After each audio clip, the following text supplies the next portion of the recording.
초대교회 성도들에게 있어서는 그들의 신앙이 뭘까? 그들의 신앙은 바로 종말 신앙이었습니다. 마라나타, 뭐라고요? 주 예수여 오시옵소서. 마라나타, 주 예수여 오시옵소서. 주님이 땅에 다시 오시기를 사모하는 재림신학, 종말신학이 초대교회의 신학이었습니다. 여러분, 지금 요한계시록을 함께 말씀을 나누고 있는데 어떤 때는 한두 주간 쉬기도 하고 그렇게 갈 텐데 오늘은 잠깐 쉼표 시간입니다. 그래서 오늘은 고난을 극복하는 신앙이라고 하는 그런 말씀으로 함께 은혜를 나누려고 합니다. 여러분, 초대교회 성도들의 신앙이 마라나타 신학, 주여 오시옵소서, 주님 어서 오시옵소서.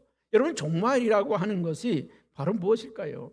예수님이 이 땅에서 오셔서 사역하시고 그리고 십자가에 죽으시고 부활하시고 승천하신 이후부터 성도들은 주님이 다시 오실 걸 기다렸습니다. 여러분, 종말이라고 하는 것은 두 종류가 있습니다. 하나는 개인적인 종말이 있고 하나는 우주적인 종말이 있습니다. 그런 사람들에게 말하는 종말은요, 개인적인 종말이 아니라 이 역사적인 우주적인 그런 종말을 얘기를 합니다. 초대교회 성도들은 환난과 핍박과 고난과 시련과 어려움이 많다 보니까 그들의 기도가 마라나타, 주여 오시옵소서. 이 환난에서 우리를 구해 주십시오. 이 고난에서 우리를 좀 건져 주십시오. 그것이 그들의 간절한 기도라는 것입니다. 그러면 이 초대교회 성도들이 그런 위기, 삶의 위기를 만날 때, 큰 환난을 당할 때 그들이 어떤 믿음과 어떤 신앙을 가지고 극복했느냐는 거예요. 오늘 네 가지로 그들이 극복한 방법이 있는데 그 첫째는 근신하고 기도하라는 것입니다. 오늘 7절 말씀에 성경은 이렇게 말합니다. 만물이 마지막이 가까웠으니 그러므로 너희는 정신을 차리고 근신하여 기도하라. 정신 차리고 살라는 거예요. 여러분, 마지막 때는 어떤 상황입니까? 디모데후서 3장 1절에서 5절에는요 이 종말의 시대를 너무나 잘 이야기해 주고 있습니다.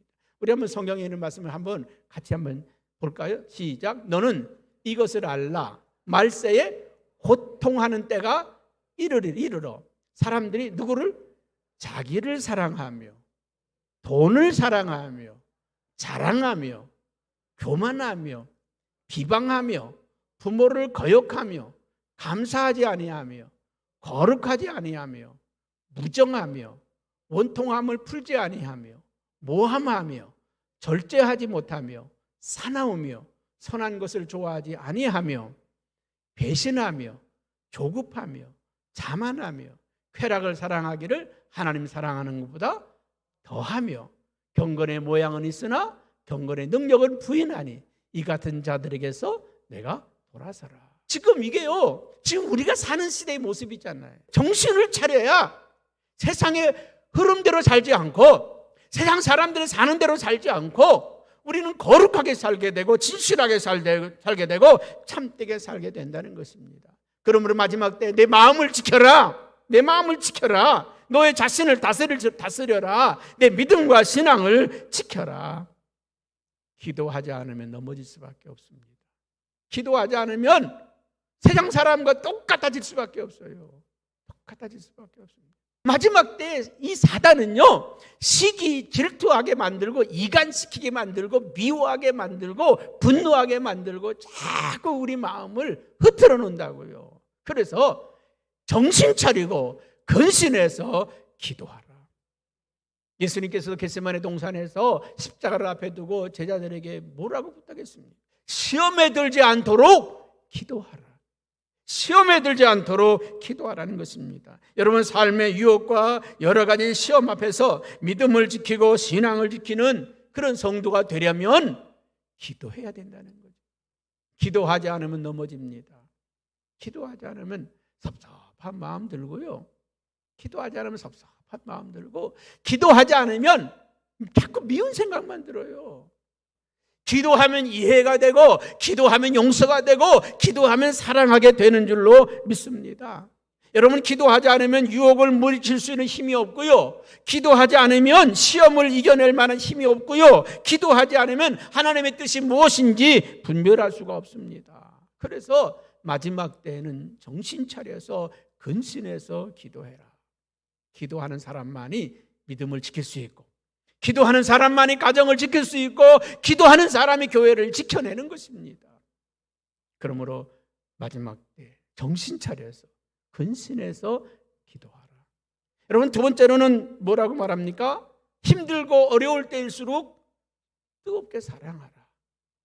뜨겁게 사랑하라는 것입니다. 힘들고 어려울 때에 살아갈 힘이 뭡니까? 그게 사랑 아닙니까? 가족의 사랑이 그 힘들고 어려운 시간을 극복해내고 이겨낼 수 있는 원동력이 된다고 하는 사실을 기억하시기를 축복합니다. 저는 교회가 어려울 때 교회를 위해서 기도했던 수많은 성도들을 기억합니다. 여러분, 우리나라 IMF를 극복한 힘이 뭡니까? 나라를 위해서 금모기했던 국민들의 그 뜨거운 사랑이 있었지 않습니까? 6.25 전쟁에서 밀려갈 때 군인들이 그냥 오합지졸이 돼서 힘도 못 쓰고 밀려날 때 나라를 구하겠다고 학도병들이 들고 일어났지 않습니까? 힘들고 어려울 때 우리는 어떻게 그 어려움과 힘든 일을 이기고 극복하겠습니까? 그건 뜨거운 사랑입니다.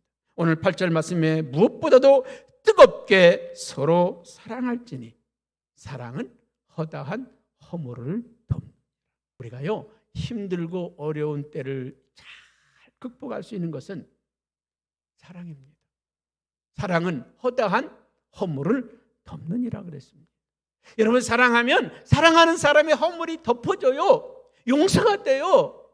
사랑이 식어지면 허물이 보이고 티가 보여. 그러나 사랑하면 허물도 사랑으로 보여. 티도 사랑으로 보여. 여러분, 우리 교회가 이 어려운 이 시대를, 이 어두운 시간을 보내는 유일한 힘이 사랑이라는 것입니다. 뜨겁게 사랑할 때 우리는 어려운 시간도 쉽게 잘 지나갈 수가 있습니다. 세 번째로는 우리 9절 말씀을 한번 같이 읽어보겠습니다. 9절입니다. 시작. 서로 대접하기를 원망 없이 하고. 서로 대접하라는 것입니다. 여러분, 이 대접하라고 하는 말은 필루쿠세이노라고 하는 말인데, 이 말은 필로스라고 하는 말과 크세노스라고 하는 말이 합쳐진 말입니다. 크세노스라고 하는 말은 나그네라고 하는 말이고, 필로스라고 하는 말은 사랑한다는 말입니다. 사랑을 베푼다는 말입니다. 여러분, 나그네를 향해서 사랑을 베푼다는 거예요. 어려울 때 받은 사랑은요, 평생 잊혀지질 않습니다. 배고플 때 얻어먹은 그 빵 한 조각은요, 평생 고마움으로 남습니다. 사랑하는 성도 여러분, 어려울 때일수록 나누어야 합니다. 어려울 때일수록 우리는 베풀고 섬기며 나보다 더 어려운 사람들, 나보다 더 힘들어하는 사람들을 생각하며 우리가 지내야 된다는 것입니다. 그 따뜻한 사랑이 그들의 마음을 녹여주고 또 풀어줄 수 있습니다. 여러분, 힘들고 어려울 때 그 한마디 격려, 위로가 얼마나 그들에게 힘이 되고 용기가 되겠습니까? 이 어려운 시대를 살아가는 우리 가족들에게, 형제들에게, 믿음의 성도들에게 상처 주는 말이 아니라 섬기고 사랑하고 베풀고 그렇게 살았으면 좋겠습니다. 네 번째 뭐라고 말합니까? 우리 한번 10절 말씀을 같이 읽어보겠습니다. 각각 은사를 받은 대로 하나님의 여러 가지 은혜를 맡은 선한 청지기같이 서로 봉사하라. 여러분, 그런 말이 있어요. 기업이, 회사가 어려울 때는 더 투자하라는 말이 있습니다. 어려울 때 더 투자하라. 어려울 때 더 하라. 여러분, 미국이요, 1929년인가요? 경제 대공황이 왔을 때 이 미국 경제 대공황을 이겨낸 게 뭡니까? 뉴딜 정책 아닙니까? 빌딩을 세우고 다리를 만들고 도로를 뚫고 도로를 만들고 회사를 만들고 그 뉴딜 정책이, 그래서 이런 막 그 산업을 일으키는 일들을 했다고요. 그래서 사람들이 일자리가 생기니까 월급을 받으니까 가서 물건을 사고 돈을 쓰고, 그래서 이 1930년대에 그 경제공황을 잘 이겨냈잖아요. 회사들이 여력만 있다면 더 많은 일을 만들어내야 되고 더 많은 일자리를 창출해야 이 세계가 돌아가는 거죠. 그렇습니다. 우리 성도들 신앙도 마찬가지입니다. 힘들고 어려울 때 더 충성하는 거예요. 어렵고 힘들 때일수록 우리는 더 충성해야 되는데, 오늘 그렇게 말합니다. 선한 청지기 같이 우리는 청지기라는 것입니다. 하나님이 우리에게 주신 재물, 건강, 지식, 재능, 시간, 자녀 모든 것들이 내 것이 아니라 주님의 것입니다. 우리가 섬길 때 내 것이 아니고요, 주님이 주라고 하신 겁니다. 주님의 것입니다. 여러분 섬기고 봉사하고 충성할 때 내 것으로 한다고 생각하지 마세요. 우리 찬양단이요, 여러분이 시간 내서 여러분의 은혜, 여러분의 은사로 하는 게 아닙니다. 하나님이 주신 거로 하는 거예요. 내 것으로 한다고 생각될 때 섭섭한 마음이 들어요. 분한 마음도 들기도 하고. 왜 그럴까요? 자꾸 내가 나타나니까 그래요. 자기가 죽은 사람은 섭섭할 일도 없어요. 여러분, 우리 자신을 죽이시기를 바랍니다. 내 것이 아니라고 고백하며 살기 바랍니다. 주님이 주신 것으로, 주님이 주신 능력으로, 주님이 주신 재물로, 주님이 주신 은사로 내가 주님을 섬긴다고 생각하시기를 바랍니다. 그래서 오늘 우리는 11절만 누가 말하려면 하나님이 말씀을 하는 것처럼 말하고, 누가 봉사하려면 하나님이 공급하시는 힘으로 하고, 범사에 그리스도 예수로 말미암아 하나님의 영광을 받으시게 하라. 여러분, 내가 일을 해놓고 내가 영광 받으면 안 한 것이 낫습니다. 하나님이 영광을 받으셔야 돼요. 그분이 모든 영광을 받으셔야 합니다. 사도 바울은 그렇게 얘기합니다.